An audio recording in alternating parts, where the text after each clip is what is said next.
So I have two bad news for you. And I hope that you will not be disappointed. So number one, I'm from Paris, but not in Texas. And I'm sure you got used to Joachim, with his German accent. So now you have to get used to a French accent. That's the first one. The second one is that I'm not an auto guy. I'm not crazy about cars. I'm not passionate about cars. But still, I'm here tonight to talk about, what could be the future, of automobile. And the reason I'm not passionate about cars is because of that. So that was a picture that Megan she found on me when I was a teenager, and I started to write software when I was 12 years old. And I'm a little bit older now. And at the time, really the idea that I had, I was writing software, and I was fascinated about the connection between virtual, when you write software, you're in front of a computer, you're going to write lines, and the physical world. So I was really passionate about, the connection between virtual and physical. So that was my first car. And as you can tell, it was very advanced in terms of technology, right? That was a 2CV, a deux chevaux, like the French people will say. And I'm not sure that you ever had one in the US like that, right? So anyway, a little story about this car. I had this car for 6 months. I got this car when I was 18 years old. And one day, I was in Paris. I was driving on the highway around Paris, and it was raining. And the highway was going down. And the car just in front of me started to accelerate. So, I was young, so I accelerated, I followed the car. In fact, the car was accelerating because just in front of this car, the car was stopped on the highway. They were not moving anymore. And what the car in front of me was doing is that the car was accelerating to make sure that they could move on the left lane. And then what happened is that just in front of me, very close to my car, I had the car were stopped on the highway. Guess what? I used my brakes, and then what happened, because at the time I did not have Michelin's tires, it would have been different otherwise. Anyway, so I pushed the brake, and then I can start to feel that the car start to slip. And guess what? So I had an accident. The car was completely broken. I had head injuries. I had nose injuries. And at the time, we are not forced to have seat belts. So I had no seat belts. So it's possible, that something really bad, will have happened to me. So I went to the hospital. And then at that time, I was 18 years old, and I was still writing software like crazy. And I was thinking to myself, what? Technology should be able to prevent these kind of things. It could be that technology will enable us, to get more safe on the road. So anyway, I love this car. Unfortunately, I got that for 6 months. So then I worked here. You said that I worked for HP, Apple. I created 2 startups, and now I work for Michelin. This graphic is very interesting to me, and you have to be a geek to like this kind of graphics. And it's what we call the Moore's law. Okay?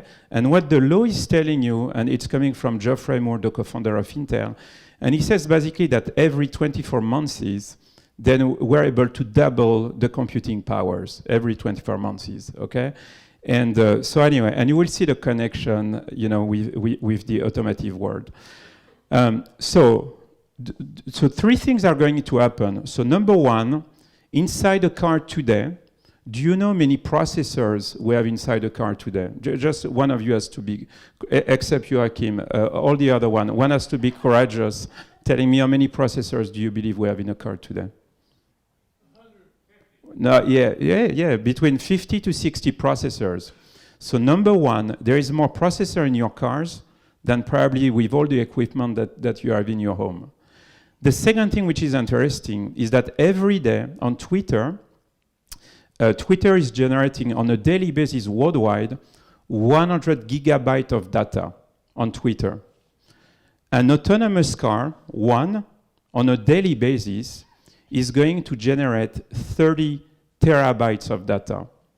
So one car is generating 3,000 more data than Twitter at the worldwide level. The last thing, and I'm sure you start to see that everywhere in the world, in terms of infrastructure, then we start to have infrastructure that enables us to connect on wireless everywhere, 4G, 5G, all these kind of things. So if you think about what can power artificial intelligence, there are three components. So number one is computing power.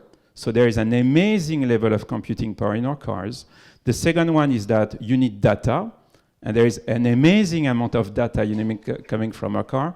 And the last one is the connectivity. So what do we do with these three things?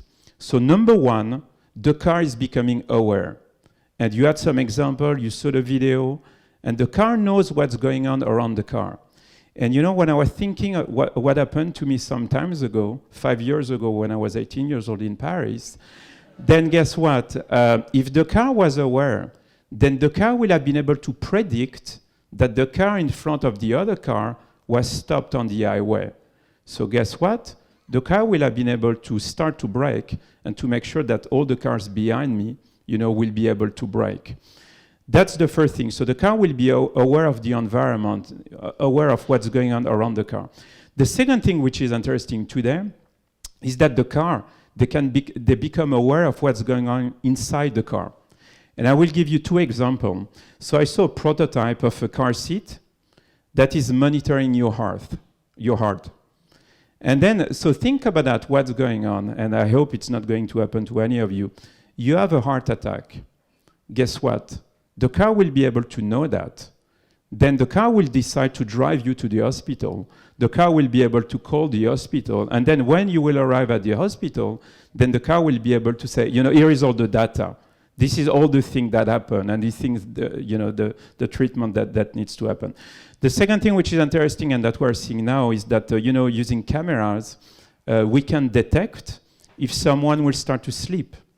And there is some challenges in the US, there are some truck drivers that drive too much, then they start to sleep, which is bad for them, but that could be very bad for us, right? If that was to happen. So again, using AI technology, then the car will be able to be aware of what's going on around the car, but also, about what's going on inside the car.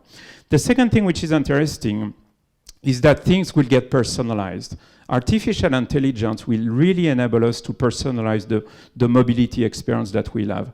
So one example again, so I tried last year a prototype of a car.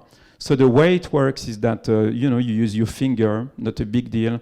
You put the finger on the car will get unlocked. But at the same time, all the settings of the cars will be, personalized for me.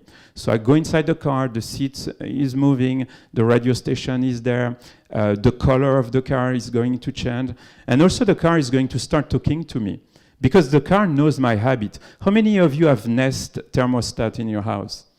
Right? So you know the way it works, right? The thermostat is learning our habits. So anyway, so the guy is going to talk to us. He's going to tell me, Eric, do you want to go to the machine facility today? Yes. Okay, let me drive you there. So AI technology will enable us almost to have a concierge. So we'll have someone in our car that will feel is very, personal with everything that we want to do. The last one, and before I show you a picture, when I worked at Apple, the last job I had at Apple, I worked with one guy called Jonathan Ive. I don't know if some of you know Jonathan Ive. So Jonathan Ive is the chief design guy at Apple. He's the one who created the iPhone for Apple. And so I worked with Jonathan, and Jonathan was telling me, when you remove constraints, then you can create new design. And sometimes if you are removing some constraint, then new capabilities are possible. So what is the core design center for 130 years of cars? If you think about that, at the end of the day, we have been focused on 130 years on the driver. We're focused, and that makes sense, right? Because if the driver doesn't see the road, is uncomfortable, that could be an issue, right, for the people in the car. But we have been focused a lot on the driver. So think about that tomorrow. If we don't need the driver, if the car is able to drive by itself, then I really believe that we could see new designs. We saw one example that Joachim showed, a new design of a bus, but we could also have a new design for cars. And here I just gave you 3 ideas of what could be some potential designs. And remember, I'm French and I'm American, right? So be nice on the one on the bottom. So the top one, so I'm coming from Charlotte, it's a 2-hour drive. Was I really able to work in the car? During the 2 hours, yes, I was able to make some conf call. Now, can I use my PC? Can I make video conference? Can I work, the same way I was in my office? The answer is no. So I really believe that in the future, then we could have some vehicles will enable us to work and will enable us to make the most of the 2 hours drive between Charlotte and Greenville. The second one is with the family. Okay, so what do we do when we have kids? There is the driver, there is the passenger, then we give iPads to the kids, right? Just to make sure that, they get occupied, they do not bother us, right? That's what we do. Okay, so again, tomorrow, if we do not have this constraint that someone needs to drive the car, then we could imagine that, the car becomes, family room. So the design will be focused on the family. We can eat there, we can play there, we can work there, we can do homework. So we'll be focused on the usage, right? In this mobility moment, I'm going to spend time with my family. So what is the best way for me to spend time with my family? And the last one is for a nice weekend in Paris. So this one, okay, hopefully some of the creative people will be able to do that, right?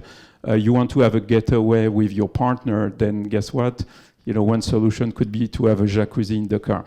So anyway, so the summary, so artificial intelligence is coming. So the CEO of the Silicon Valley, they are convinced that for the first time ever, computers, they are going to give us back time. They will transform the way we work, the way we move, the way we go in holiday, the way we do everything. And clearly, I'm really convinced that artificial intelligence on wheels, will make, the transportation much safer. We'll be able to personalize, the relationship. We'll have a concierge, a personal concierge that we can afford. And the last one, I really hope that we'll see the emergence of the new designs that will enable us to have, very different moments, in our vehicles. Thank you very much.